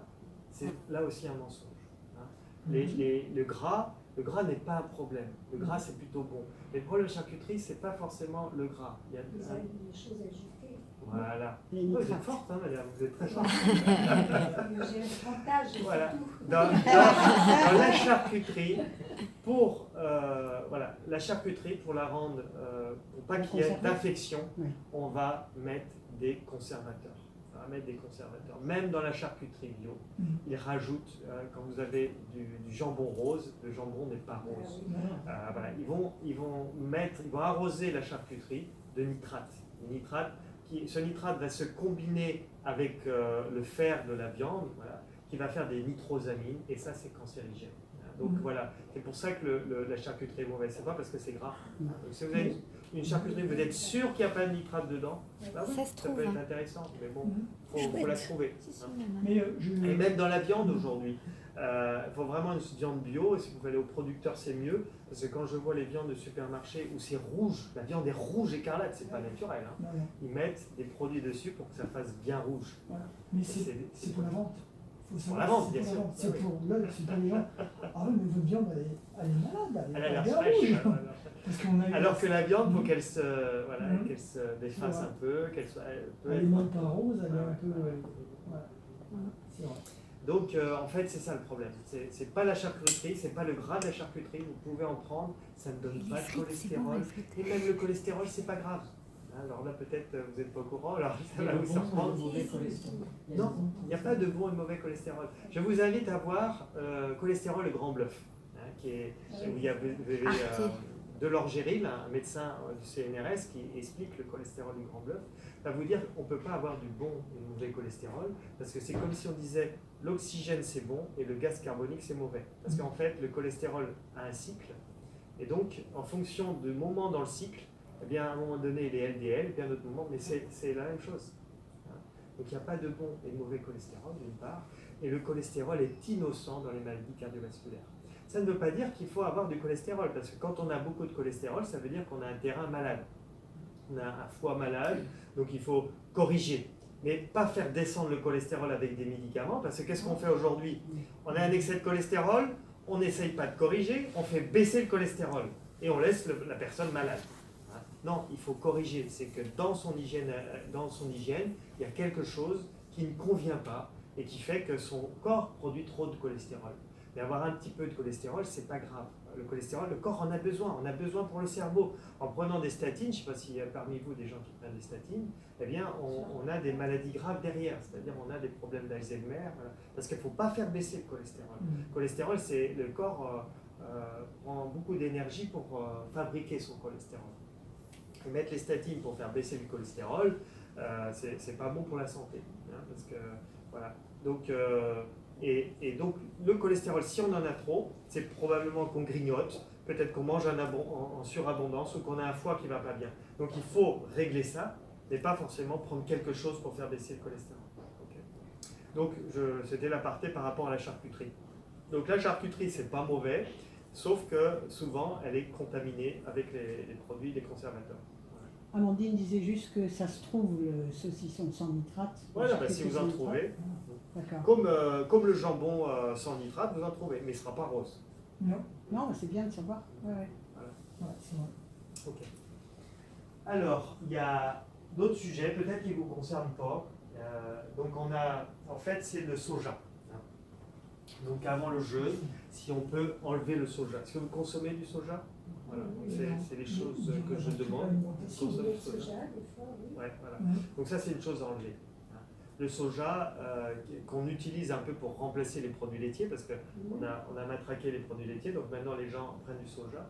Et les commerçants de soja ont dit, tiens, une porte ouverte pour nous, on va faire des yaourts de soja. Donc là aussi, il y a un autre lobby qui s'installe, c'est le soja. J'espère que vous n'êtes pas des fabricants de soja. Voilà. Donc le soja, non, malheureusement, le soja est très mauvais pour la santé. Le soja, à l'origine, c'est pas comestible. Donc on le rend comestible en le cuisant longuement, le lactofermenteur. Mais si on consommait du soja comme ça cru, eh bien ça détruit le foie, ça détruit le pancréas, ça détruit la thyroïde. Est-ce que vous connaissez le docteur Seignalais? Il est très connu, le docteur Seignalais. Vous avez entendu parler? Non, pas entendu parler. C'est un docteur très connu qui a écrit vraiment des livres sur la santé. Et lui, il a cru à un moment donné que c'était bon d'avoir une alimentation crue. Donc lui, il s'est lancé dans le cru et il s'est soigné de maladies en faisant du cru et s'est mis à consommer du soja cru. Ça l'a tué. Parce que le soja cru détruit le pancréas. Il a développé le cancer du pancréas suite à la consommation de soja cru. Et André Roux, c'est pareil. Donc, mais c'est pas grave, le soja qu'on vous vend, il n'est pas cru. Il est longuement fermenté, mais quand même. Dans le soja, il reste notamment les estrogènes. Le soja est très riche en estrogènes, qui est une hormone féminine. Et donc quand on consomme du soja, c'est comme si on était sous pilule contraceptive, mais pas une pilule contraceptive, c'est 4 pilules contraceptives. C'est-à-dire un verre de lait de soja égale 4 pilules contraceptives en estrogène. Donc quand on donne ça à un bébé, on voit ce que ça peut lui faire comme dégâts, parce qu'après le bébé, si c'est un petit garçon, eh ben, il va avoir des seins qui pointent, il va avoir le sexe qui ne se développe pas, et si c'est une petite fille, elle va être trop mûre, c'est-à-dire elle va avoir des kystes sur les ovaires. Donc c'est, voilà, on doit pas. Et le soja, en plus, a aussi l'inconvénient de créer des phytates de magnésium, phytates de calcium, se combinent aux minéraux et c'est entraîné dans les selles. Donc progressivement, ça déminéralise les gens. Les gens sont déminéralisés, fatigués, la thyroïde se met à fonctionner, à s'emballer pour justement rééquilibrer le manque de calcium dans le sang. Et donc on se déminéralise et on peut manquer de minéraux. Donc le soja ne devrait même pas être consommable. Ne devrait même pas être consommé. D'ailleurs, c'était un produit qui était interdit en Asie, parce que on va souvent prendre l'exemple de l'Asie. C'était interdit en Asie pendant 1000 ans. Ça a été réintroduit en Asie plus récemment, mais c'était interdit au départ. Et en Asie, ils ne consomment pas de lait de soja, ils ne consomment pas de yaourt de soja, ils consomment du tempeh, du tofu, mais ce n'est pas leur alimentation de base, contrairement à ce qu'on pourrait imaginer. Leur alimentation de base, c'est beaucoup plus du porc, mais ce n'est pas du soja. Voilà. Donc, voilà, c'est un aliment à éviter. Ensuite, il y a un autre aliment qu'on peut essayer d'enlever tout doucement, c'est pas trop grave, c'est le sucre. Le sucre, le sucre, on est addict au sucre, et c'est vrai que si on peut commencer à réduire le sucre avant le jeûne, ça peut être bien. Bon, c'est pas très le sucre, ça n'est pas le miel. Non, ce n'est pas du miel. Le miel, c'est bon. Le miel, c'est bon, mais il ne faut pas le mettre au repas, parce qu'il est un inhibiteur de digestion. Voilà. Le sucre n'est pas mauvais, c'est juste qu'on est très addict au sucre, on est devenu des bouches sucrées. Et donc, moi j'avais observé moi-même, quand je commençais mon repas, quel est mon dessert? C'est-à-dire, je mangeais vite mon repas pour prendre mon dessert. Voilà. Donc je m'étais aperçu que j'étais addict au sucre. Et j'ai fait l'effort pendant plusieurs semaines de couper ça. Et c'est compliqué. Hein. Mais après, on se sent mieux. Hein. Moi, je me suis senti mieux en enlevant le sucre. Donc voilà. Ça ne veut pas dire de ne pas prendre du sucre de temps en temps, mais plutôt des bons sucres. Et si vous prenez des sucres, prenez-les dans le repas. Hein, parce que le sucre rapide pris dans le repas devient un sucre lent. Donc va beaucoup moins vous créer des hyperglycémies. Le sucre crée des hyperglycémies. Et c'est surtout si on le prend en dehors du repas. Hein, donc, mais si on le prend dans le repas, ça va être donc en fin de repas, comme on fait traditionnellement, le dessert. Fin de repas. Et de favoriser les bons sucres, éviter les sucres blancs. C'est des sucres très industrialisés, et plutôt les sucres bruns, les sucres séchés au soleil, le rapadura, le valdivia, qu'on trouve dans les boutiques bio. C'est du sucre, voilà. Et ça, ce sont des bons sucres. Il y a plein d'enzymes, il y a des minéraux, c'est nourrissant. Donc essayez tout doucement de sortir du sucre blanc et aller vers les sucres naturels. Et ne tombez pas dans le piège de l'aspartame. C'est comment les sucres, les édulcorants qui eux sont délétères, ne devraient pas exister, hein, qui eux ils ont été interdits à la consommation. Je ne sais pas par quel miracle ils ont réussi à passer quand même, mais c'est pas bon pour la santé. Qui se vendent. Ouais, mais c'est ça. Tous les enfants de retraite, c'est ce que vous avez. Hein. Pas toucher à ça. L'aspartame, c'était interdit à la consommation. Et je ne sais pas par quel miracle, 5 ans après, ça a été autorisé. Il y a eu des changements au niveau ministère. Par jour, c'est très mauvais. Mais tous les yaourts qui sont zéro calories, ben voilà. Faites vos yaourts vous-même, essayez d'avoir du lait cru dans une bonne ferme. Peut-être que je vous demande, c'est trop compliqué, mais voilà, c'est... ok. À finir, ayez une vache. À la place de la tondeuse. Un mouton et puis une petite vache, puis c'est bon. Mais le lait de brebis et tout ça, ce sont des laits qui sont mieux ou... Oui, c'est mieux, il y a moins d'IGF. Hein. Mais si on a des allergies, il faut même arrêter ça. Si on a un terrain allergique. Parce qu'il y aura toujours le problème de la caséine. Donc si on a cancer, allergie, polyarthrite, il faut quand même arrêter ça. Ok, donc ça on a vu, une alimentation bio et fait maison, c'est-à-dire ne pas tomber dans le piège du bio et qui devient un bio industriel, au cuit au micro-ondes. Voilà. Après, est-ce qu'il y a des carences qu'il faudrait travailler avant le jeûne? Est-ce qu'avant le jeûne, on pourrait s'interroger, est-ce que j'ai éventuellement des carences? Sur quel aspect je pourrais travailler? Les carences les plus courantes aujourd'hui. Ouais, vitamines. Le fer peut-être pour les femmes, ouais. Okay. T'as carence en fer? Non, mais j'entends parler souvent. Ça peut arriver, ouais. Les carences les plus fréquentes que je connais, mais il y en a peut-être d'autres, hein, c'est souvent les oméga 3. On oublie de consommer des oméga 3. Nos ancêtres avaient des oméga 3 tous les jours dans leur alimentation. Aujourd'hui, on en consomme à peu près 5 fois moins que eux. Donc pensez aux oméga 3. Donc les oméga 3, on les trouve dans les noix, les oléagineux. On les trouve dans les œufs à la coque, si les œufs sont bio, si la poule est élevée avec de l'herbe. Voilà. Hein? Oui, mais il faut que ça soit du poisson en marinade, donc des poissons bleus, c'est-à-dire les sardines, mais pas en boîte. La sardine que vous allez acheter fraîche, que vous faites en marinade. C'est bon? Les poissons bleus, donc je ne sais pas si la morue est bleue, mais la sardine, le maquereau, voilà, le hareng, les anchois. Mais pas en boîte. Non, parce que l'oméga 3 est très sensible à la température. Dès qu'on dépasse 40 degrés, elle est détruite, ou grandement détruite. Donc c'est pour ça que la noix c'est plus facile, c'est pour ça que je dis l'œuf coque, pour pas que ça altère pour pas que la température altère parce que c'est dans le jaune. Hein. C'est les poissons en marinade. Mousse au chocolat, c'est bon alors? Bah non, il n'y a pas d'oméga 3. Et tu mets pas le jaune aussi, tu mets le jaune et tu le cuis pas. Ah d'accord, c'est pas cuit. Et c'est pas cuit. Ah oui, La mousse au chocolat, bon, l'oméga 3. ça n'est pas cuit. Bon, la source la plus facile, c'est les huiles de colza. L'huile de colza. Voilà, les huiles. Alors, les huiles de noix sont très riches en oméga 3. Les huiles de lin sont très riches en oméga 3. Voilà. Et également l'huile de colza, qui est très riche en oméga 3. Moi, aujourd'hui, j'ai du mal avec le colza parce qu'on m'a dit beaucoup de mal dessus. Donc aujourd'hui, Le je ne colza sais pas trop me positionner sur l'huile de colza. Il me semble que j'ai lu un article que le colza, en fait, à la base, c'est une plante qui n'existait pas. Ouais. Et que c'est l'industrie américaine qui a génétiquement créé cette plante parce que ça poussait facilement et partout. Et que, en fait, le colza bio, ça ne peut pas exister parce que à l'origine, après, c'est une article. Voilà, donc c'est une raison de plus. Il faut que j'approfondisse le sujet. Moi, je consommais encore beaucoup de colza il n'y a pas longtemps. Ouais. Mais d'après ce qu'on m'a dit, donc aujourd'hui, j'hésite. Hein. Oui. Donc, je favorise plus la noix, parce que la noix est vraiment une très bonne huile avec des oméga 3.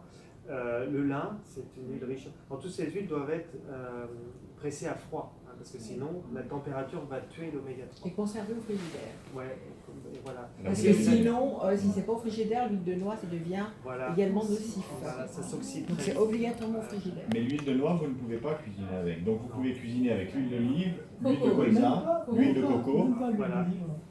Mais Pas trop. l'huile d'olive, Ah, bien jusqu'à sûr. 180 degrés, ouais. Ouais, pas trop. Il y a certains degrés à pas dépasser. Oui, 180 degrés. L'huile d'olive, on peut aller jusqu'à 180 degrés. L'huile de colza, c'est 160. Et après, il y a le coco jusqu'à 220. Ouais, c'est le Et après, il y a la graisse de canard aussi pour la cuisson. Oui. Mais pour l'assaisonnement, on peut utiliser l'huile d'olive, rajouter un peu de noix, parce que la noix elle est chère, donc on peut combiner les deux. Mais c'est vrai que dans l'huile d'olive, il n'y a pas beaucoup d'oméga 3. Donc ça serait plutôt. C'est des oméga 6 et oméga 9. Voilà, exactement. Donc il faut plutôt aller les chercher dans l'huile de noix, l'huile de lin, l'huile de Mais l'huile de périlla. noix, vous ne cuisinez pas avec. Non, Mais pour les salades, c'est bien. pour l'assaisonnement. L'huile de lin, l'huile de périlla. La graine de courge, tout Donc c'est pour ça qu'il faut des huiles d'assaisonnement et des huiles de cuisson. Ça, c'est pareil. Surtout pour les hommes, apparemment. Voilà. Donc, Pour la prostate. voilà. Donc l'oméga 3. L'oméga 3 en carence éventuelle. Et souvent, on est en carence. Donc comment on sait qu'on est en carence d'oméga 3? On fatigue. On est déprimé. Ouais, La déprime et le manque d'oméga 3, c'est le cerveau qui va pas bien. C'est-à-dire déprime, c'est la peau qui est trop sèche, c'est les problèmes de peau qui se développent ou des problèmes intestinaux. C'est aussi l'hypertension, c'est-à-dire un manque de fluidité dans le sang. Donc voilà, problème de peau, qu'est-ce qu'il y a d'autre? Puis la déprime. Bon, il y a peut-être d'autres choses que j'ai oubliées. Le jus baisse très vite. Ah, peut-être. Ouais. Les cheveux, peut-être, qui tombent. Non, sur le guidon, c'est plutôt le fer. Donc, le fer. Autre chose qu'on pourrait manquer. On peut surdoser? Oui, il n'y a pas trop de problème parce que Mais comme on on en peut manque. surdoser l'oméga 3. Après, ouais, le corps va jeter. Le corps D'accord. va éliminer. Comment. Qu'est-ce qu'il y a hein, vitamine Vitamine C, on est rarement. Si vous prenez des crudités, si vous suivez l'alimentation crudité, vous n'aurez pas de carence en vitamine C. Voilà, le plus courant, c'est vitamine D. Carence en vitamine D. Vous savez par ailleurs que l'excès de consommation de calcium et de produits laitiers provoque les carences en vitamine D. Vous le saviez? C'est ça qui crée la fuite de vitamine D. Hein, intéressant quand même. Donc, alors la vitamine D, voilà, il faut y penser. On sait que nous sommes en carence de vitamine D, là aussi quand on n'est pas bien, c'est-à-dire on déprime. La déprime, ça va créer la carence en vitamine D. On peut vérifier avec le médecin. Voilà. Et donc on peut rapporter de la vitamine D. Il faut faire attention dans les prescriptions des vitamines D, ne pas en prendre en UV dose, hein, ne pas prendre des doses de charge. Prendre une UV dose pour 3 mois, parce que là, le corps ne supporte pas les doses trop fortes de vitamines d'un seul coup. Apporter les vitamines tous les jours un petit peu, donc des gouttes, prendre la marque Pilège ou prendre la marque Vital Plus, des gouttes tous les jours un peu de vitamine D, et ça... Comment on fait pour les enfants donc en fait? Parce que les enfants, on leur donne dans le biberon une Oui, voilà. Comme on donc, fait pour les enfants. comme pour les enfants. Il ne faut pas en prendre de trop. Après, il faut aller un peu la chercher dans l'alimentation également. Je crois que c'est l'huile de foie de morue. Il faut le morue qui Le foie de morue, voilà. Il y a Et en les boîte, œufs, c'est pas les œufs, on l'a vitamine D. Le beurre, autant je vous ai dit que les produits laitiers, il ne fallait pas, mais le beurre, surtout s'il n'est pas pasteurisé, donc du beurre au lait cru, là vous avez de la vitamine D, vous avez un peu d'oméga 3, vous avez un peu de vitamine A. Voilà. Donc on peut réfléchir à ça. Est-ce que j'ai pas une carence de vitamine D? Parce que c'est vrai que ça serait gênant de commencer un jeûne déjà un peu déprimé, fatigué, en carence de vitamine D. Tout de suite. Oui, mais des fois, ils n'aiment pas trop. Moi, j'ai été le vérifier, lui demander, il n'a même pas voulu faire la prise de sang. Ah bon? Mais bon, comme je veux bien, je me dis ça va bien. Mais si on est déprimé, on peut regarder si c'est un manque de vitamine D. Si on est végétarien, on peut aussi avoir des carences en vitamine B12, vitamine B12. Donc là, il faudra peut-être prendre de la spiruline, prendre des compléments riches en vitamine B12. Ok. Donc la spiruline, c'est bon. La spiruline, c'est très bon. Et on ne fait pas de... On peut aussi... On peut en prendre tout le temps. Oui, tu peux en prendre tout le temps. Voilà, c'est très bon pour la peau. Ça tonifie, la spiruline. On peut aussi être en carence en minéraux.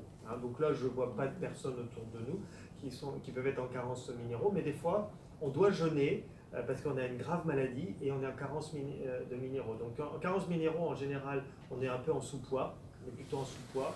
Et ce sont les personnes très nerveuses, sensibles aux champs électromagnétiques, qui ont des problèmes de sommeil, ils dorment mal. T'es un peu comme ça? J'ai pensé à toi, mais j'ai pas voulu te le dire. Voilà. Et ce sont des gens frileux. Je sais pas si tu es frileux. Voilà. Non, donc ça devrait aller. Ça devrait aller.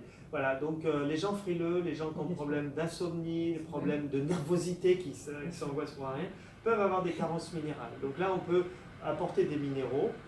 Et on pourra les apporter avant le jeûne et après le jeûne, et dans le jeûne. Donc on pourra les accompagner avec des minéraux dans le jeûne, donc de façon qu'ils vont moins s'amaigrir dans le jeûne et ils vont pas être en carence de minéraux. Parce qu'il y a l'eau de Quinton, je ne sais pas si vous connaissez l'eau de Quinton, donc c'est une eau, en fait c'est de l'eau de mer, mais qui est buvable, et dans cette eau il y a tous les minéraux nécessaires, et donc on peut très bien jeûner avec l'eau de Quinton, et on n'aura pas de carence en minéraux, et on va même très peu mincir pendant le jeûne.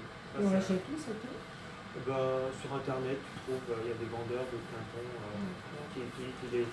qui vont chercher, c'est de l'eau de mer, microfiltrée. Quinton, c'est René Quinton qui avait mis ça au point. Q-U-I-N. Q-U-I-N, Quinton. L'autre Quinton, là, pour les chutes de tension, quand on fait du jeûne, ça peut être bien. Oui, alors, bon, il y a très peu de chutes de tension. Oui, on pourrait utiliser ça, ou sinon on peut utiliser la réglisse, on peut utiliser le cassis bourgeon. Tu fais des chutes de tension? Tu descends à combien? Je sais pas, mais je sais que je fais ça. C'est pas plutôt des hypoglycémies? Non? Ta tension? Tu prends pas ta tension? Je suis avec lui dans un cours de jeûne. Ouais, parce que en jeûne, on peut être très fatigué, mais c'est pas pour autant, voilà. Bon, peut-être que toi. Ouais, ok. Peut-être pour toi, alors faudrait prendre de. Tu perds tes cheveux, t'es frileuse? Oui. Ah oui, peut-être pour toi, faudrait jeûner à l'eau de Quinton. Pour toi, ça serait mieux. Donc l'eau de Quinton, on la prend en isotonique, donc elle est vendue en hypertonique, c'est-à-dire elle est vendue concentrée, il faut la diluer, et puis tu prends 1 ou 2 verres pour commencer, tu peux monter jusqu'à 1 litre par jour. Donc là, ça aide le corps à détoxiner, ça tonifie la personne, et ça agite. Vous avez des choses qu'on a déjà un peu vues, c'est-à-dire s'oxygéner, si on peut commencer à jeûner. Ça c'est génial, si avant de venir à un jeûne de 7 jours ou de 21 jours, on fait des jeûnes une fois par semaine, parce qu'on va commencer à s'entraîner. Et ceux qui sont déjà un peu, qui ont beaucoup de réserves, ils peuvent même, ou qui ont des gros problèmes de santé, peuvent même jeûner 1 jour sur 3, 1 jour sur 2. Et là, alors là, ils arrivent au jeûne, c'est cool, c'est facile pour eux. 1 jour par semaine, c'est bien aussi, non? 1 jour par semaine, c'est bien aussi. Oui, pour toi, c'est suffisant. Oui, mais moi, je sais, je peux pas. Il y aura la descente alimentaire, je vais en parler quand même. Et souvent, quand on parle de préparation au jeûne, on pense à la descente alimentaire, mais on oublie tout le reste. C'est quoi? La descente alimentaire, tu n'as jamais entendu parler? Voilà, la descente alimentaire, c'est bien à peu près une semaine avant le jeûne. On va manger moins, donc on va manger peut-être 1 repas par jour voilà. Et puis les 3 derniers jours avant le jeûne, on fait une diète en fait. On fait une diète selon les individus. Ceux qui sont constipés, ça va plutôt être une diète avec des pruneaux réhydratés qui vont aider le transit. D'autres, ça va peut-être être des diètes aux légumes, donc purée de légumes ou jus de légumes. Voilà. Si la personne a très chaud, ça peut être une diète aux fruits. Donc en fait, c'est déjà un jeûne, mais on y va plus doucement. Donc ça va aider la descente alimentaire. Ce qui est très important pour moi dans le jeûne, c'est le côté psychique. Parce que le jeûne, c'est un peu comme marcher sur des braises. Vous avez entendu parler de ces gens qui marchent sur des braises brûlantes qui fait 800 degrés. Donc ils marchent sur des braises, ça ne leur fait rien. mais ils se préparent mentalement avant de marcher sur des braises. Ils marchent sur des braises sur 30 mètres de long et ça leur fait rien, mais ils sont préparés mentalement. Bien, le jeûne, c'est un peu pareil, c'est-à-dire de se dire... C'est pas du tout aussi dur que de marcher sur des braises. Non, mais si on a peur du jeûne, de se visualiser jeûner, de se dire ça va bien se passer, on se visualise dans son jeûne et ça se passe super bien, on passe un bon moment entre amis, on fait ça en groupe justement pour que ça soit bien, eh bien ça sera beaucoup plus facile, que si on ne vient pas préparer. Hein. Donc c'est bien de se préparer, de s'imaginer jeûner. Et tous les grands sportifs utilisent la visualisation. Les sportifs utilisent ça pour se surpasser, pour se dépasser. Donc on s'imagine que ça va bien se passer et là ça se passe beaucoup plus facilement. C'est la pensée positive. Voilà. Yeah. Détoxiner les émonctoires, donc on l'a déjà dit, déjà en mangeant moins, mais on peut aussi utiliser les plantes qui vont aider à détoxiner, comme l'aubier de tilleul, l'ortie-bardane pissenlit. Donc on peut faire un peu un nettoyage des émonctoires un peu avant le jeûne. Qu'est-ce que cela veut dire, émonctoire? Les émonctoires, en fait, c'est le foie, les intestins, les reins, tout ce qui Ça veut dire d'éliminer. les choses qui éliminent, ouais. Ce qui draine, en fait. D'accord. C'est les portes de sortie du corps. Moi, ma question, c'est comment, après un jeûne, revenir doucement? Parce que je suppose que tu dois fringuer à la maison, on doit être boulimique, on doit. Comme les mouches. Mais non, parce que moins on mange, moins on a faim. Non, Mais le fait qu'on va commencer à avoir des aliments. Non, en fait, ce qu'on observe, c'est pas tellement au moment de la réalimentation. En général, au moment de la réalimentation, à part peut-être quelques-uns, les gens sont assez. Voilà. Nous, puis en plus, Amandine, elle les prépare, elle leur explique l'alimentation consciente. Hein, mais normalement, ça se passe bien. Après, ça va dépendre du travail de chacun. Hein, si la personne a bien fait son travail pendant le jeûne, qu'elle a bien fait la rupture et qu'elle a pu prendre sa distance par rapport à l'alimentation. Mais il y a des gens, s'ils ne font pas bien le travail, ils vont avoir tendance à se jeter un peu sur l'alimentation. Mais ce n'est pas l'objectif. Hein, l'objectif, c'est de réussir à prendre de la distance et à moins se jeter sur l'alimentation. J'ai lu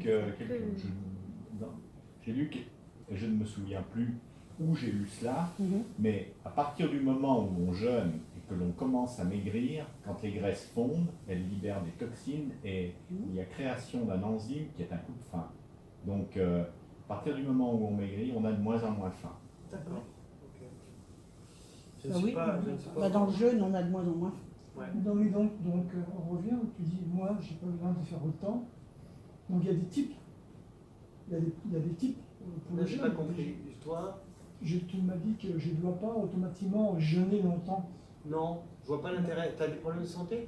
Non. Non, je pense que tu passes beaucoup de temps dans la nature. Ouais. Voilà. Donc, tu as l'air d'avoir un corps sain, quoi. Tu es physique un peu, tu fais... Ouais, je fais plein de choses. Voilà, donc je fais attention à mon voilà, capital. peut-être faut que tu fasses attention à ton hygiène au quotidien, peut-être un jour de jeûne, mais Ouais, sauf c'est ça. s'il y a un gros problème de santé, oui. Mais s'il n'y a pas de problème de santé, là je ferai plutôt un jour de jeûne. Ouais, c'est ce que j'aime bien. Ça sera suffisant, ouais. Oui, parce que comme je dis, moi, mon capital, c'est ma santé, c'est toute ma richesse.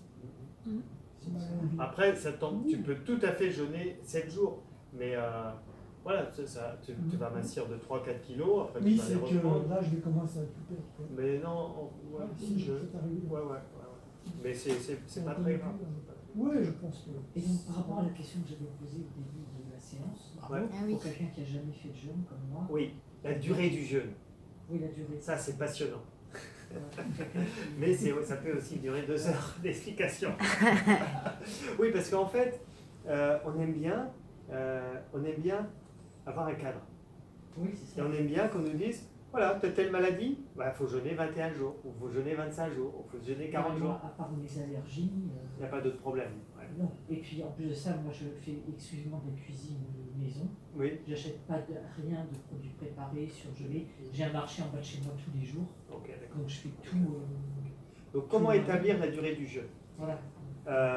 Je ne vais pas te rentrer dans tous les détails, parce que ça va durer trop long. Mais en fait, on essaye d'estimer en fonction du taux d'intoxination de la personne. Plus elle est intoxinée, plus il faudra jeûner longtemps. Tu comprends? Plus elle a une maladie grave comme cancer ou comme polyarthrite, plus il faudra jeûner longtemps. Mais cette durée, elle va être différente en fonction de la capacité des émontoires à nettoyer. Hein, on comprend? Par exemple, vous avez un tas de déchets ici, un tas de déchets, et pour sortir les déchets, vous avez 5 ouvriers qui viennent et qui prennent les déchets à bras-le-corps et qui les sortent comme ça va vite se nettoyer. Mais si, pour sortir les déchets, vous avez 5 personnes malades qui viennent avec la petite cuillère et qui sortent les déchets, ça va sortir tout doucement. C'est ce qui se passe, on a 5 émonctoires, mais si les émonctoires sont fragilisés, sont fatigués et reçoivent peu de vitalité, eh bien la durée, c'est pas le double, c'est pas le triple, c'est 10 fois plus long. C'est beaucoup plus longtemps, d'accord? Et pourquoi je dis ça? C'est parce que j'ai vu des polyarthrites se soigner en 10 jours, des polyarthrites se soigner en 25 jours, et puis des polyarthrites où il faut 5, 6, 7 fois 25 jours pour s'en sortir. Parce que justement, les émonctoires de cette personne ne fonctionnent pas, ou fonctionnent tout doucement. Donc ça sort tout doucement, d'accord? Donc c'est pour ça, je préviens, parce que la personne va dire, la personne qui voit les autres se guérir en 10 jours, elle va dire, ça ne marche pas pour moi. Mais si, ça marche. Et sauf que les émonctoires sont fatigués. Peut-être que la personne a fait du végétarisme, peut-être que la personne a un héritage, ça peut être l'héritage génétique qui fait que ça va être plus longtemps. Moi, pour toi, j'imagine que 2 semaines sera largement suffisant pour sortir de ton allergie. Mais il faudra ensuite avoir, je pense que tu te nourris bien, mais il faudra quand même enlever les produits laitiers, il faudra peut-être même enlever les gluten et avoir une alimentation frugale. Donc pour maintenir le travail fait avec le jeûne.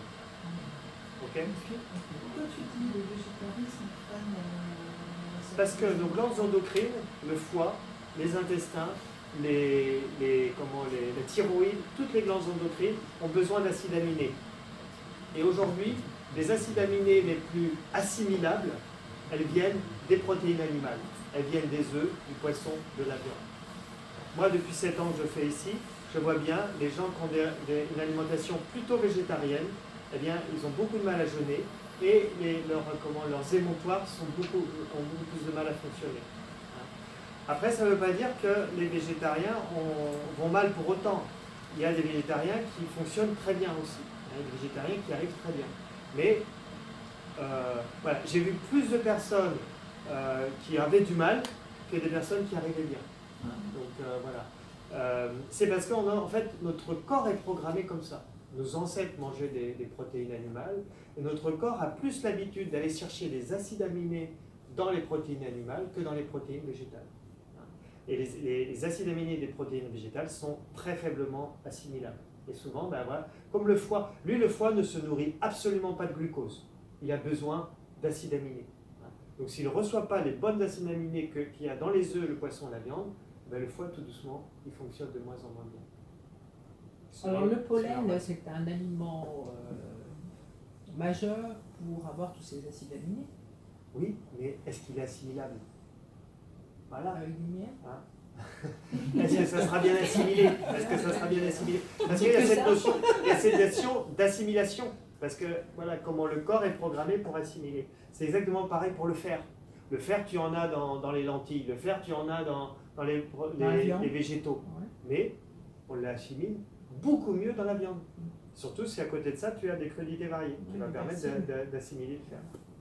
Apparemment, les végétariens qui consomment donc beaucoup plus de fruits et légumes que des gens multi sont bien plus contaminés de par les pesticides, la quantité simplement de pesticides qu'ils ont été amenés à absorber. Ça peut arriver aussi. Puisque tous les légumes et fruits que nous consommons, même s'ils sont bio maintenant, plus ou moins bio, sont tous contaminés, sont tous traités. Pour le bio, ils sont quand même moins contaminés. Oui, ils sont moins contaminés, mais il y a bio et bio. Moins quand même.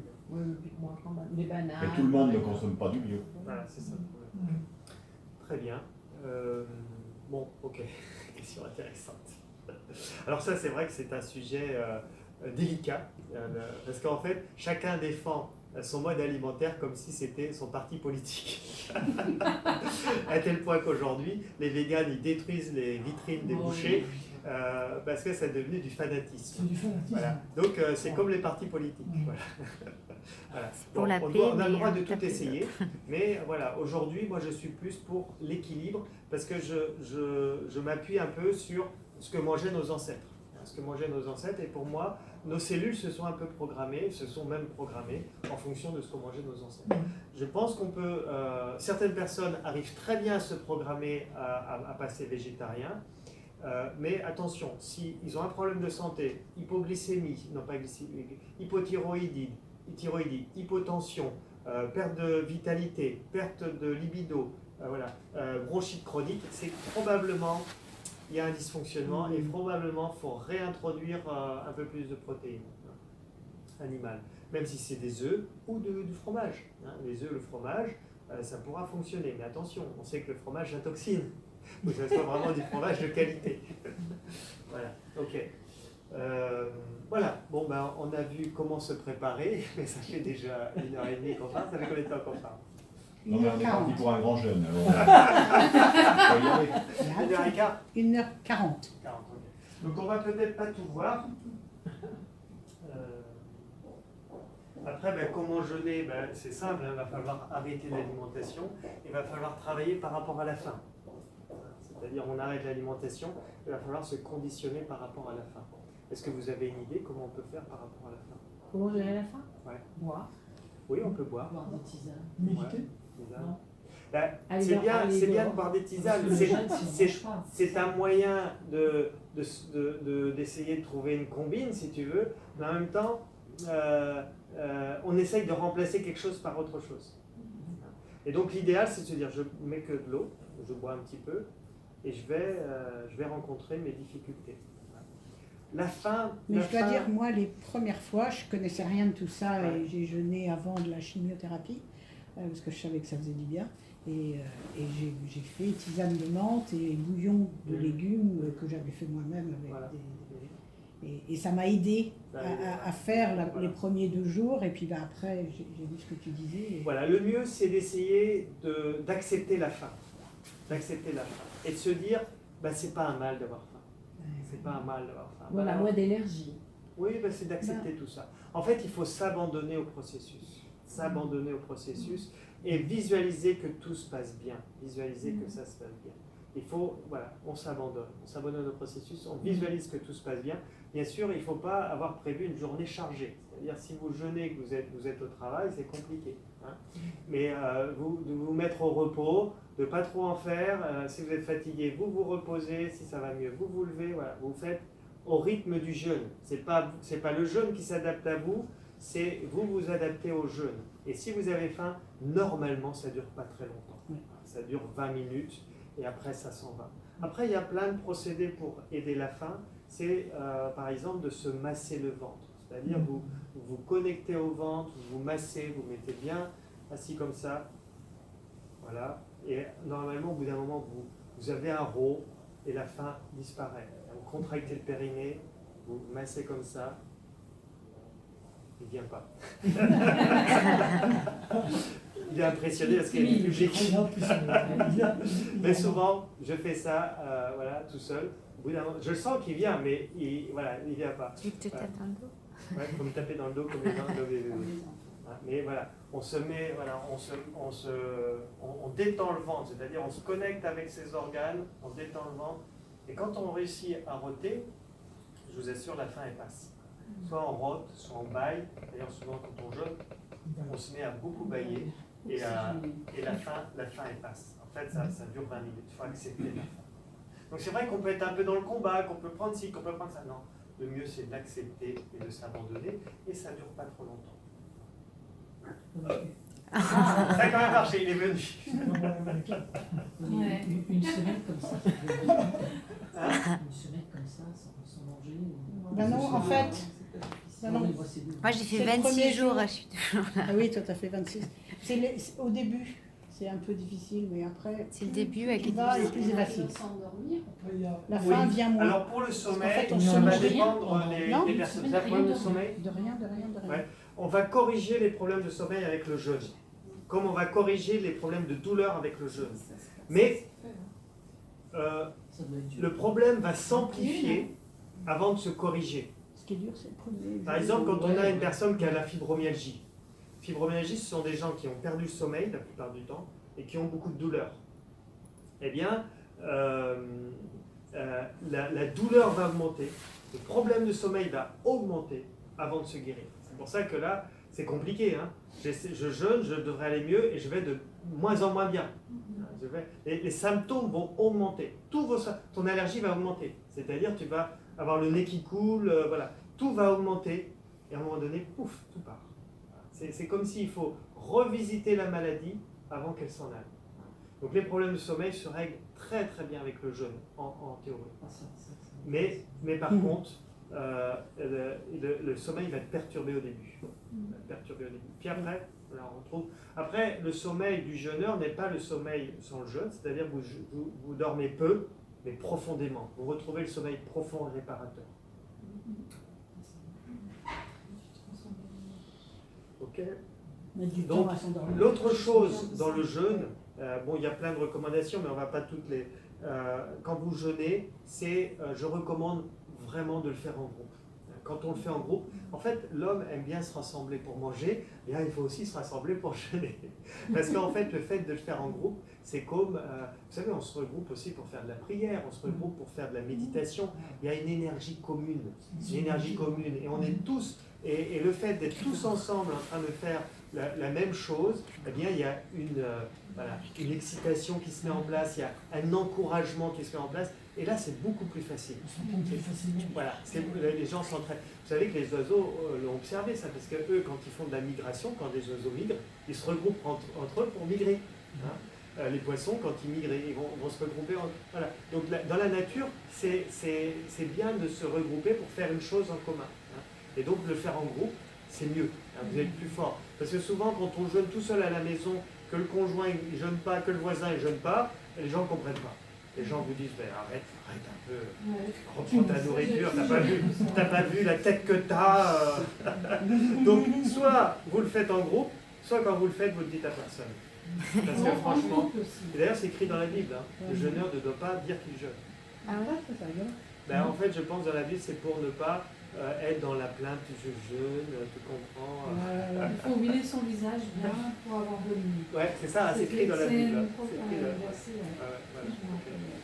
Voilà. Ne pas dire aux autres que vous jeûnez. Vous pouvez le dire après, mais ne pas en faire voilà.